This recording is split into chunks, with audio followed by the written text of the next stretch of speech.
In the beginning, I was allergic to everything except music. My birth mother was from Boston. The only thing I know about her is that she asked the doctor to find me a new home. I've tried to discover who she was and what became of her, but she covered her tracks very well. My adoptive parents, Mabel Evelyn Chapin and Chester Fremont Colwell, were in their early 40s. We lived in a modest house in the town of Winchester, a Boston suburb. I heard roosters crowing every morning since our neighbor behind us had a barn. I smelled fresh hay when I raked the leaves with my dad. Chester was an engineer for Cuneo Press of New England, Ginn & Company publishers in nearby Cambridge, one of the most successful high school and college textbook printers in America. Mabel was an artist and a housewife. Their only biological child had died one day after his delivery. He made it possible for me to become a Colwell. I am very grateful to that little departed soul. My mom was a descendant of Samuel Chapin, who sailed from England to the colony of Massachusetts in 1642. For history buffs, Winchester was one of the towns that Paul Revere galloped through on his famous midnight ride through Cambridge and Boston. The late singer-songwriter Harry Chapin and I were second cousins. I still see his brother Tom from time to time. I loved my parents very much. They were very supportive of whatever I wanted to do. There weren't many rules growing up in Casa Colwell. Asthma cadabra. Asthma and allergies often kept me sidelined. It didn't help that Chester, or Chet as he was called, had a woodworking workshop in the basement and was generating wood dust in the evening hours while he chain-smoked Winston's. My mom would yell at him, "Quit smoking in the house," and he'd joke, "I'm not smoking in the house, I'm smoking in the basement."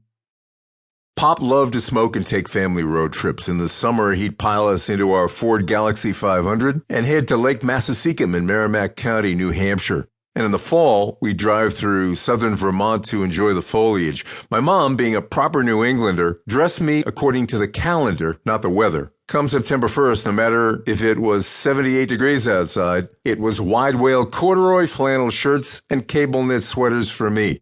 I'd be in the backseat swaddled in my hot garb with the windows rolled up tight, Chet lighting one cigarette after another. In those days, it seemed like every adult smoked. Our family doctor, whom we only saw when he made house calls, smoked while he took my temperature. Everyone on TV and in the movies smoked. Smoking was an addictive nicotine itch that many were scratching. I too smoked when I got to prep school, but I eventually learned that it's better not to scratch certain itches. All that smoking and paint fumes and a giant bowl of chocolate ice cream after most meals didn't seem to hurt my dad any. Pop lived to be 91 and was going strong right to the end, proving something that I'd surmised years earlier. Chet was the exception, not the rule. And then there was my mother's devotion to hand-painted china. She had a very active kiln and elevated its use in our home from a hobby to a local homegrown business. Large boxes of plain white china arrived from Europe several times a year to be hand-painted and fired. We had a big table where students, young women like herself, came for lessons, and they paid a small fee to learn how to decorate and bake china. It was a serious process that included dipping china in acid. Dad helped with this dangerous process, and his protective gear gave him the Dr. Frankenstein look. Dad installed a button at the top of the stairs for us to summon him if needed when he was doing his acid thing. I suggested to my mom that she charge her students more money for china lessons, but Mother Mabel didn't care so much about extra money. She was an artist, and she did it for the art. She loved sharing her talents with others. Again, she was a Chapin, whose family line has long been known for their artistry, music, and creativity. My mom was a no-nonsense woman hailing from a lineage of no-nonsense women, but she had her girlish moments too. Whenever I asked Pop for something, he'd usually reply, "We'll see." Mom would often say, "We'll see" means yes, and look at me with that little grin. God, I love those two.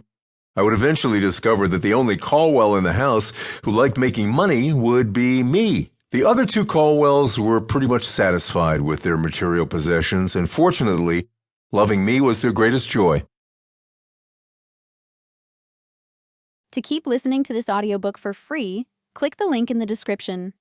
It will take you to a free Audible trial where you can listen to this and many other books for free for 30 days.